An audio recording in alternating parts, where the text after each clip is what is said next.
우리가 인생을 살아가다 보면 시험이라는 이름으로 크고 작은 고난과 시련을 만나게 됩니다. 어떤 시험은 내가 잘 극복해가지고 잊혀지기도 하고, 또 어떤 시험은 도저히 내가 감당하기 어려워가지고 여전히 그 고통 때문에, 그 시련 때문에 힘들고 괴롭습니다. 사실 고난이나 시련은 세상을 살아가는 사람이라면 그 누구도 감당하기 싫고 두려운 존재가 바로 이 시험, 고난, 고통입니다. 왜냐하면 이 고난이나 시련 후에는 후유증이 있기 때문에 그렇습니다. 여러분들 중에서도 힘든 일들을 많이 겪어보셨겠지만 정말 내가 감당할 수 없는 엄청난 시련들은 우리를 완전히 무너뜨립니다. 때로는 그것이 마음의 깊은 좌절감과 분노로 만들어버리고 이후에는 심각한 후유증으로 남게 만들 수도 있다는 거죠. 저는 오늘 말씀을 통해서 하나님의 자녀된 우리가 시험이라는 이름으로 고난과 시험을 당할 때에 어떤 자세로 또 임해야 되고 또 어떻게 이 시험을 극복할 것인가에 대해서 우리 한번 살펴보고자 합니다. 특별히 견디기 힘든 어려운 일을 당했거나 현재 고난이라는 이름으로 시험 중에 있는 분들에게 오늘 제가 전하는 이 메시지를 통해서 하나님의 위로와 평강이 있기를 주님의 이름으로 축원합니다. 첫째로 우리는 시험을 당할 때에 기쁘게 여겨야 됩니다. 우리 1절, 2절을 한번 읽어볼까요? 1절, 2절 시작. 하나님과 주 예수 그리스도의 종 야고보는 흩어져 있는 12지파에게 문안하노라. 내 형제들아, 너희가 여러 가지 시험을 당하거든 온전히 기쁘게 여겨라. 아멘. 오늘 본문 말씀 읽으면서 어떤 생각이 드십니까? 좀 의아한 구절이 발견됩니다. 1절을 보시면 내 형제들아, 너희가 여러 가지 시험을 만나거든 온전히 기쁘게 여겨라 라고 말씀합니다. 여러분, 이 말씀이 무슨 말씀입니까? 어려운 시련이나 고난이 왔을 때 이것을 외면하거나 피하지 말고 정면으로 받아들이라 라는 겁니다. 문자적인 의미 그대로 자기 자신에게 온 시련과 고통을 기쁨으로 받아들이라 라는 겁니다. 앞서 말씀드렸지만 그 누구도 환난이나 시련 좋아하는 분 아무도 없습니다. 저도 마찬가지인데요. 제가 겉으로 볼 때 인상이 좀 어떻습니까? 네, 좀 세고 좀 강할 것 같지만 사실은 마음만은 여린 소녀와 같습니다. 제가 보기보다 감수성이 풍부해요. 그래서 저 공포 영화를 본 적이 없어요. 그리고 저는 멜로 영화만 봅니다. 그래서 좀 사랑 많은 남자입니다. 그래서 저는요, 고난이 오면요, 잘 많이 힘들어요. 물론 그것을 겉으로 이제 표현을 안 하고 내색을 안 해서 그렇지 상처를 받을 때도 참 많습니다. 그래서 저는 솔직히 말씀드리면요, 시련이나 고난이 아무리 훈련이라는 이름으로 저에게 와도요, 썩 내키지가 않습니다. 왜냐하면 그것을 극복하고 이겨내기 위해서 견뎌내고 참아내는 그런 과정들이 너무나 힘들고 고통스럽기 때문에 그렇습니다. 이처럼 사람들에게 힘든 일이 닥쳤을 때 보통 어떻습니까? 할 수 있는 한 그 문제를 피하려고 합니다. 고난을 부정할 때도 있습니다. 그러나 야고보 사도는 그런 자세로 환난이나 시련에 임하지 말라라고 오늘 우리에게 말씀을 하고 있다는 거예요. 뭐라고 말씀하고 있습니까?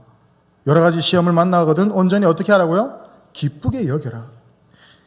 사실 여러분, 환난에 빠져 있고 고난과 시련에 빠진 자에게 무슨 권면의 말이 필요하겠습니까?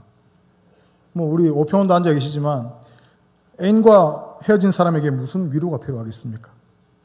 다시 만나게 하는 것밖에 위로가 되지 않습니다.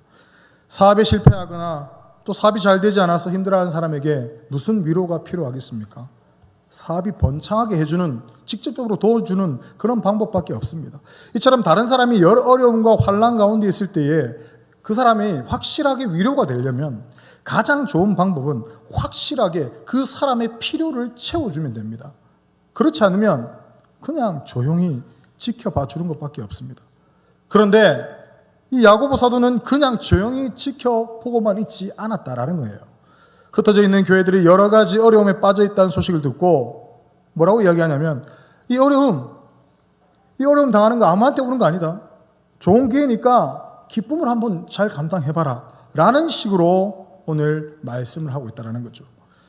물론 이런 말이 믿지 않는 사람들이 들었을 때는 어떻게 들리겠습니까? 불난 집에 불채질 하는 거죠. 불난 집에 기름을 갖다 붓는 겁니다. 생각해 보십시오. 여러분의 믿지 않는 이웃에게 어려운 일이 당했는데 이웃에게 가가지고 형제님 이번 일 정말 좋은 기회니까요. 기쁘게 한번 감당해 보십시오. 이런 소리를 하고 있다면 그 말을 듣는 이웃 사람은 어떻겠습니까? 아마 불같이 화를 내거나 아마 다시는 우리를 만나려고 하지도 않을 겁니다. 오늘 본문을 보니까 이 말은 야고보 사도가 흩어져 있는 12지파에게 했다라고 기록하고 있습니다. 흩어져 있는 12지파는 그 당시 전 세계에 흩어져서 예수님을 믿고 있었던 그런 교회 공동체와 성도들을 가리킵니다. 그들은 전 세계에서 흩어져서 믿음으로 인해서 많은 시련을 당하고 가난으로 고생하면서 또 질병으로 어려움을 겪고 있었다라는 겁니다. 물론 구체적으로 그들이 어떤 환난과 고통 가운데 있었는지 우리는 알 수는 없습니다. 그러나 야고보 사도는 그들에게 여러 가지 시험 가운데서도 온전히 기쁘게 여겨라 라고 말씀을 하고 있다라는 거죠. 이것이 가능한 것은 그들이 믿는 자이기 때문에 그렇습니다. 그들이 그리스도인이기 때문에 그렇다는 거죠. 그들이 그리스도인이 아니라면 고통 속에서 기뻐한다는 것 정말 힘이 들고 솔직히 말이 되지 않는 소리입니다. 물론 우리가 그리스도인들이라고 해서 사람마다의 신앙 수준은 모두 같은 것은 아닙니다. 말씀과 현실 가운데서 어떤 성도님들은 말씀 쪽에 기울어져서 살면서 늘 자신을 말씀에 비추어서 살려고 합니다. 또 반면에 또 다른 성도님들은 현실 쪽에서 세상과 하나님 사이에서 다리를 적당하게 걸치고 자신에게 유리한 방법으로 왔다 갔다 줄다리기 하는 그런 성도들도 있을 줄 압니다. 여러분, 말씀 쪽에 기울어진 사람은 어떻습니까? 늘 자신의 부족함을 느끼죠. 하나님께서 이렇게 하라고 하는 말씀하시는데 자기 안에 죄악된 본성이 있으니까 그렇게 순종하지 못하는 것을 늘 발견하게 됩니다. 그래서 늘 고민을 하죠. 말씀이 이렇게 하라고 하는데 왜 나는 그런 식으로 살지 못하고 왜 나는 늘 넘어질까? 왜 나는 아무리 말씀을 들어도 도대체 변하지 않는 것일까? 라고 생각하면서 자신의 죄악된 본성을 늘 답답해합니다. 그런데 그렇게 생각하는 사람에게 갑자기 어려운 일이 닥치면 어떤 일이 생길까요? 이런 생각이 든다는 거죠. 그래, 올 것이 왔구나 하는 생각이 들면서 그동안 마음속에서 결단하지 못한 것들을 이젠 내가 끊고 절제해야 될 것들을 과감하게 결단하는 그런 일들이 일어난다는 겁니다. 그러니까 신앙이 한 단계 이 고난과 시험을 통해서 껑충 성장하게 되더라라는 것이죠. 그래서 기뻐할 수 있는 것입니다. 저도 그렇게 경건하지는 않지만 항상 하나님 말씀에 비추어서 저에게 닥친 모든 상황들을 생각하려고 합니다. 그래서 웬만하면 누가 부를 때 저 사람은 말씀 쪽으로 좀 기울어진 사람이구나 라고 생각해 주셨으면 좋겠습니다. 제가요 이번 한 주 내내 지독한 감기와 목 감기와 또 몸살 감기가 와가지고 좀 고생을 했습니다. 제가 살면서 한 번도 목이 쉬어본 적이 없습니다. 제가 군대를 갔다 와서 그 해병대 생활 가운데서도 고래고래 소리를 6주 내내 질렀는데도 목이 안 쉬는데 이번 주에는 막 목이 쉬어버리더라고요. 그래서 사실 오늘 설교를 어떻게 해야 되나 걱정이 많았습니다. 약을 먹어도 낫지 않아가지고 병원 가고 병원에서 처방해주는 약을 먹어도 차도가 없는 거예요. 그래서 주위 분들이 링거를 맞으면 그렇게 효과가 좋다더라 해서 링거를 맞았는데 효과는 이제 한 하루 정도 가더라고요. 그래서 한 방을 더 맞자 싶어서 또 한 방을 더 맞았습니다. 근데 아직까지 몸이 100%는 회복되지 않은 것 같습니다. 아무튼 제가 이렇게 아픈 가운데 사실 이것도 고난이라면 고난이죠. 가운데 계속해서 들리는 하나님의 음성이 있었습니다. 사람들은 임 목사님이 갑자기 살을 30kg 넘게 빼가지고 몸이 저래 허약해져가지고 저렇다. 다시 살 좀 찌어야 되는 거 아이가? 이렇게 말씀하시는데 물론 어느 정도 일리가 있습니다. 일리가 있습니다. 기운이 없긴 없어요. 제가 없습니다.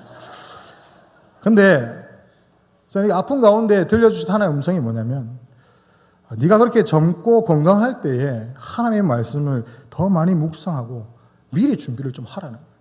저한테 그런 음성을 주시는 겁니다.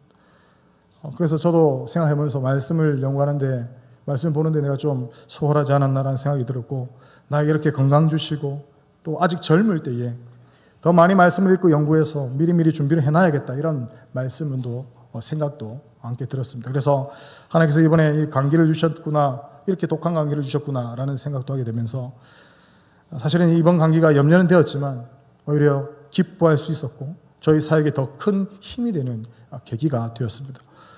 그래도 한편으로 들은 생각은 감기에는 장사 같구나, 뭐 이런 생각도 들긴 들었습니다.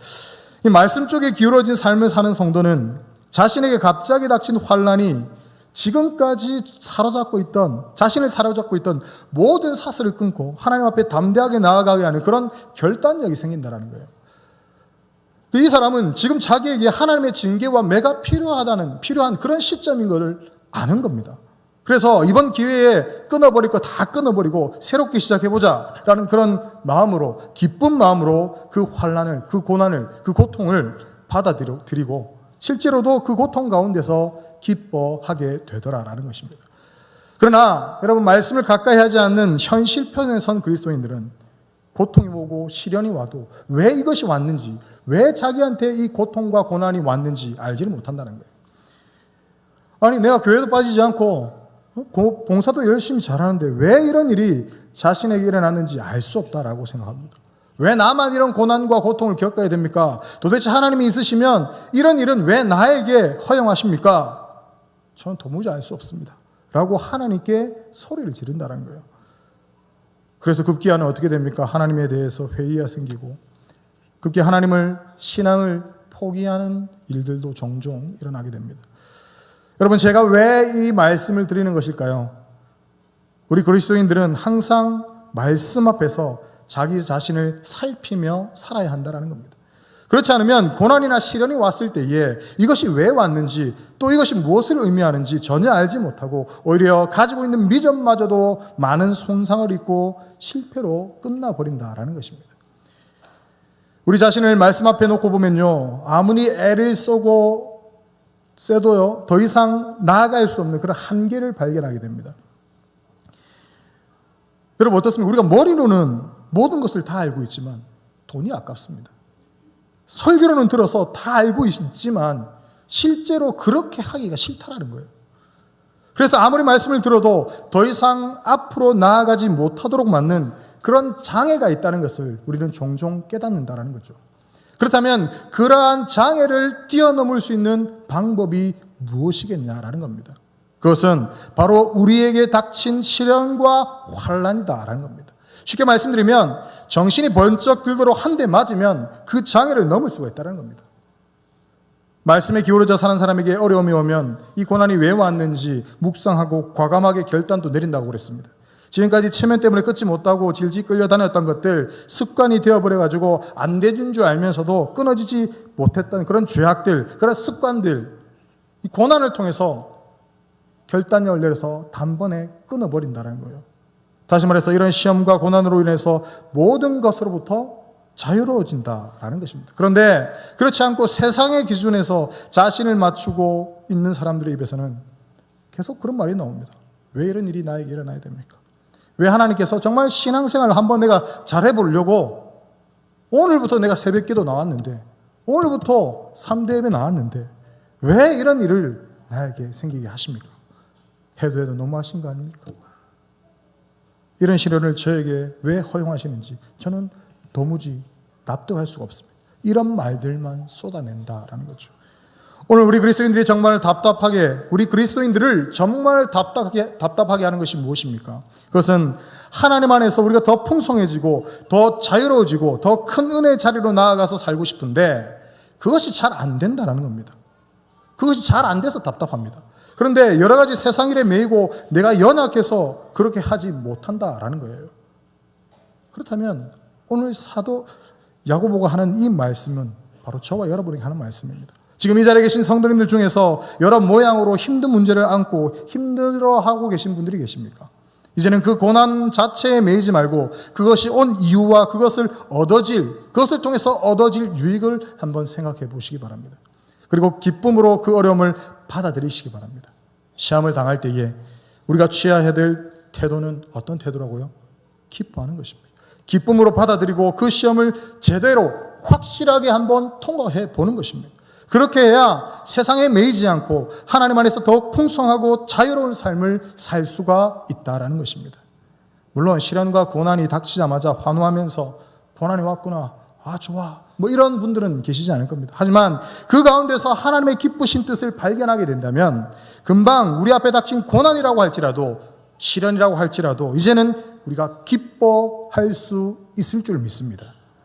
왜냐하면 이 시험이 하나님 안에서 더 풍성한 삶을 살고 싶어하는 우리에게 세상 일에 매이고 내가 연약해서 하지 못했던 것들을 할 수 있게 만들어주는 그런 채찍질이기 때문에 그렇습니다. 시험을 당할 때 이제는 그것을 기쁨으로 여기는 저와 여러분이 되실 수 있기를 바랍니다. 그래서 하나님 안에서 더 자유롭고 풍성한 삶을 살아가는 저와 여러분이 되기를 소망합니다. 두 번째로 우리는 시험을 당할 때에 우리의 믿음을 점검하고 끝까지 인내해야 됩니다. 3절 4절입니다. 한번 읽어보겠습니다. 시작. 이는 너희 믿음의 시련이 인내를 만들어내는 줄 너희가 알미라. 인내를 온전히 이루라. 이는 너희로 온전하고 구비하여 조금도 부족함이 없게 하려 함이라. 아멘.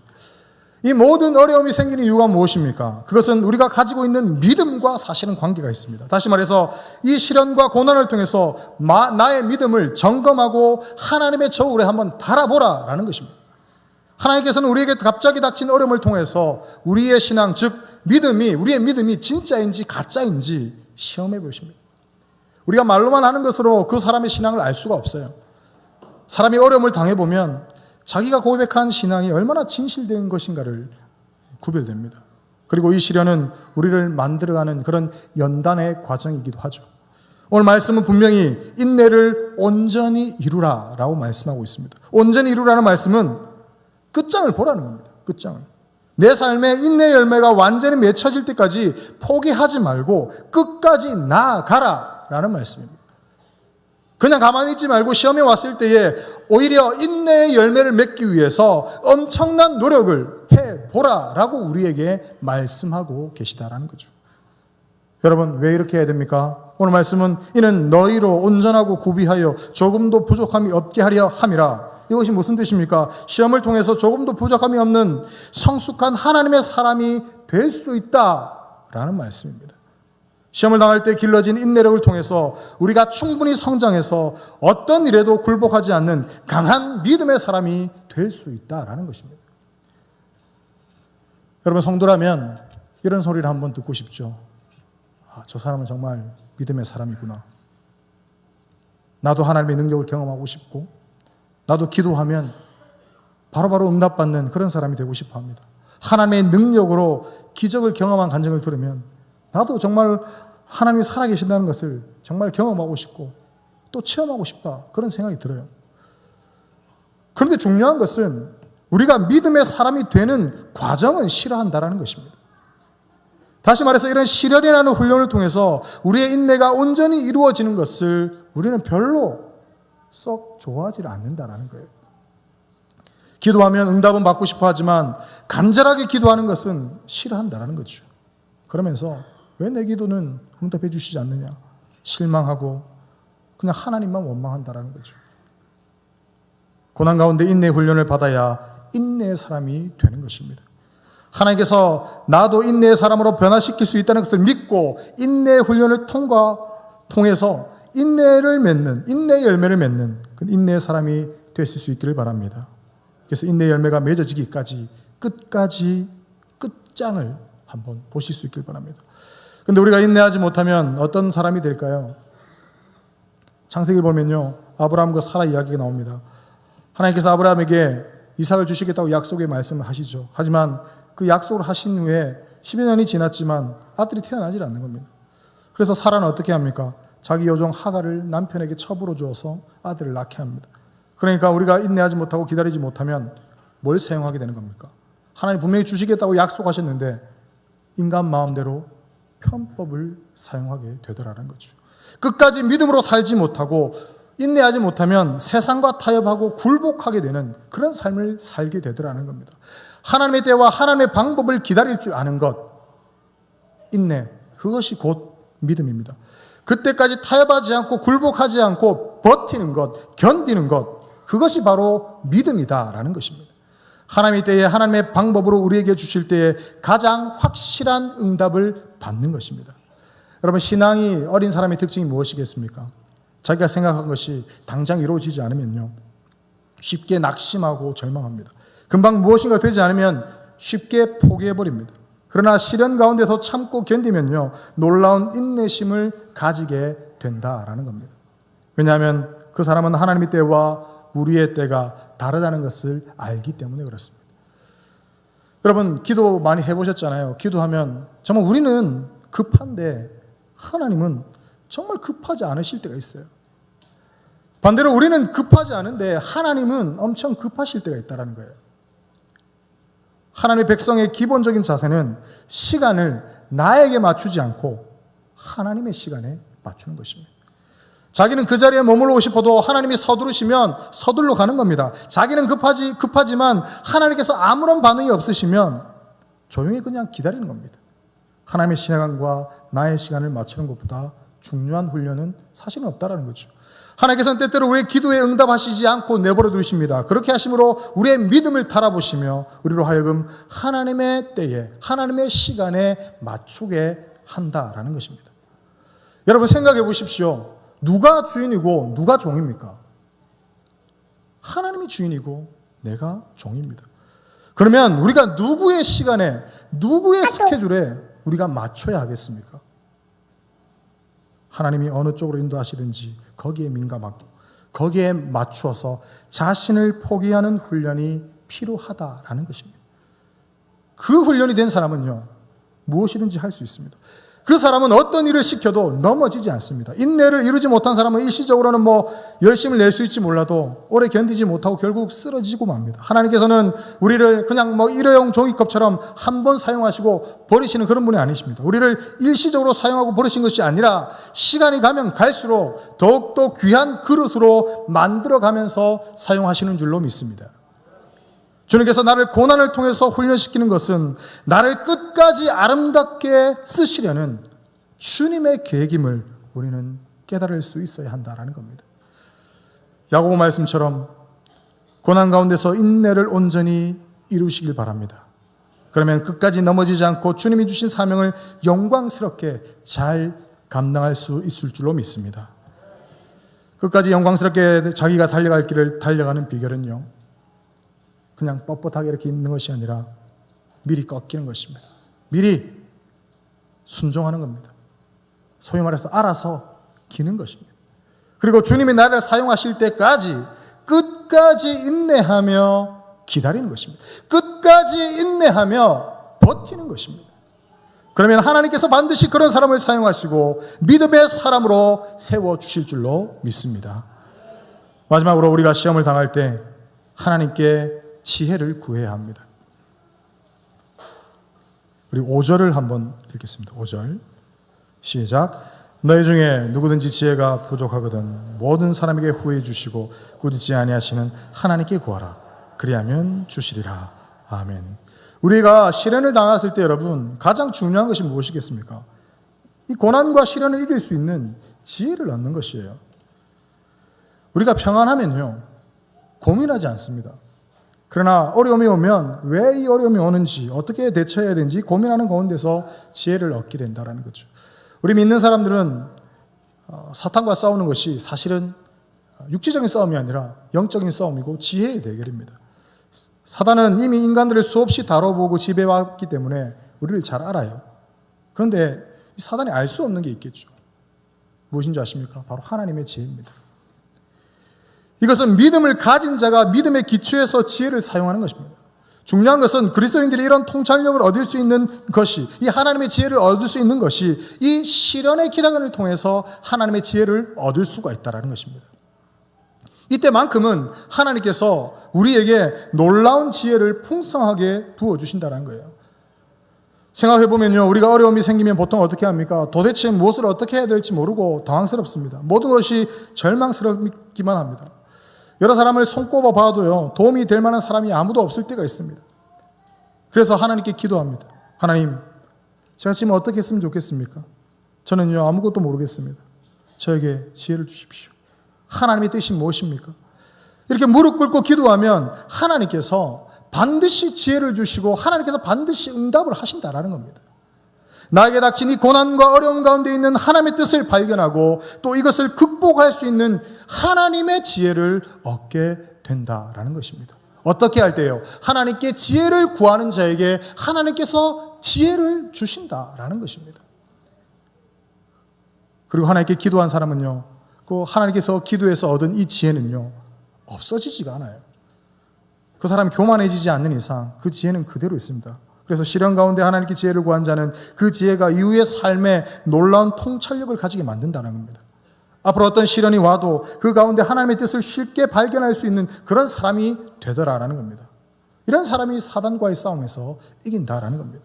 그래서 우리는 어려움이 왔을 때에 하나님께 기도해야 되고 특별히 지혜를 달라고 간구를 해야 됩니다. 만일 어려움이 왔을 때 하나님부터 지혜를 얻지 못한다면 우리의 영적인 성장을 한 단계 올릴 수 있는 그런 가장 좋은 기회를 놓치고 마는 것입니다.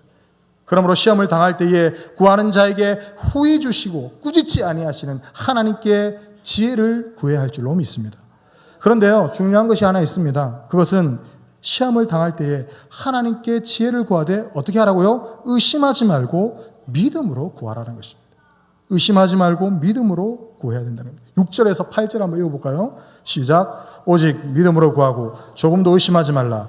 의심하는 자는 마치 바람에 밀려 요동하는 바다 물결 같으니 이런 사람은 무엇이든지 죽게 얻기를 생각하지 말라. 두 마음을 품어 모든 일에 정합이 없는 자로다. 아멘. 시련이 왔을 때 하나님 앞에 무릎 꿇고 지혜를 주시도록 간구하지 않고 계속 세상적인 방법으로 해결하고 하는 사람은 무엇과 같다고 말씀하고 있습니까? 성경은 바다 물결과 같다. 바다 물결 자세히 보시면 출렁거리는데 그냥 가만히 있습니다. 무슨 말입니까? 결국 두 마음을 품으면 하나님으로부터 아무것도 얻을 수가 없다는 것입니다. 시련이 오면 우리는 생각을 간단하게 해야 됩니다. 죽든지 살든지 하나님께만 내 모든 것을 맡기고 오직 나에게 이 모든 것을 깨뜨려 볼 수 있는 지혜를 주시도록 하나님께만 간구를 해야 한다는 것입니다. 그러면 자신의 눈에 모든 것이 보이기 시작한다는 겁니다. 그리고 가장 정확하게 그 어려움의 본질과 뜻을 이해하게 되더라라는 것입니다. 그렇게 되면 이미 그 사람은 시험을 이기고 승리한 사람이 되는 것입니다. 물론 두 마음을 품은 사람에게도 시간이 지나면 어려움이 없어질 수는 있겠죠. 형편이 좋아질 수도 있습니다. 그러나 그런 사람에게는 전혀 하나님의 지혜가 없습니다. 그냥 처음과 똑같이 미련하게 됩니다. 그는 이 귀한 시련의 시간에 두 마음을 품은 결과 오늘 뭐라고 말씀하고 있습니까? 아무것도 얻지 못한 그런 사람이 되어버린 것입니다. 주님 한번 바라보고 그 다음에 세상을 바라보고 나름대로 여기저기 열심히 뛰어다녔지만 자신에게는 변한 것이 아무것도 없다라는 것입니다. 그렇다면 우리는 하나님께 지혜를 구할 때에 어떻게 구해야 되겠습니까? 오늘 말씀처럼 오직 믿음으로 구하고 조금도 의심하지 말아야 할 줄로 믿습니다. 사랑하는 성도 여러분, 시험을 당할 때에 고난과 어려움이 우리 앞에 닥쳤을 때에 이제 여러분 어떻게 하시겠습니까? 자신의 신세를 한탄하면서 그 귀중한 기회의 시간을 그냥 무의미하게 보내시겠습니까? 아니면 그동안 누구도 얻을 수 없는 가장 귀한 하나님의 선물을 얻으시겠습니까? 시련이 오면 이것이야말로 나의 모든 매었던 것들을 끊는 기회라고 생각하고 기뻐하실 수 있기를 바랍니다. 무조건 고난을 피하려고 하는 것이 아니라 참고 견뎌서 인내를 온전히 이루시기 바랍니다. 이 모든 것을 깨뜨려 볼 수 있는 지혜를 달라고 하나님께 기도하시기 바랍니다. 그러면 평강의 하나님께서 이 모든 시험을 이길 힘과 능력을 더하셔서 나를 더 강한 자로, 더 성숙한 자로 만드실 줄로 믿습니다. 말씀 맺겠습니다. 여러분이 생각할 때에 정말 어떤 성도가 더 풍성한 삶을 누리는 성도겠습니까? 고난을 그냥 요리조리 피해간 성도일까요? 아니면 담대하게 고난과 씨름하면서 그 고난을 통과한 성도일까요? 그것은 바로 고난을 통과한 성도인 줄로 믿습니다. 시험을 통과한 성도는요, 여유롭습니다. 그러나 한 번도 고난을 경험하지 못한 사람은, 피해 다녔던 사람은 덜 두렵습니다. 언제나 자기 문제밖에 이야기를 못해요. 마음에 여유가 없다는 겁니다. 그러나 고난을 통과한 사람은 누가 한마디 하면 그 사람이 어떤 상태에 있는지 정확하게 알아내고 가장 효과적으로 도울 수 있는 그런 지혜를 가진 자가 된다라는 것입니다. 이런 사람이 교회의 보배요 사단과의 싸움에서 가장 능력 있게 싸울 수 있는 사람인 줄로 믿습니다. 우리 은한교회 성도들은 이러한 시험이 올 때에 그 고난과 시련의 기간 동안 하나님께 가장 귀한 것을 얻는 사람이 되시기를 소망합니다. 나의 길 오직 그가 하시나니 나를 단련하신 후에 내가 정금같이 나오리라. 오늘 이 자리에 시험을 당하고 계신 성도님이 계시다면 그 고난 속에 하나님의 기쁜 뜻이 있음을 깨닫고 정금같이 나올 것을 믿으며 위로를 받으시기 바랍니다. 그리고 그 고난과 시련을 통과하여서 우리의 은한교회에 귀중한 보배가 되기를 주님의 이름으로 축원합니다. 함께 기도하겠습니다.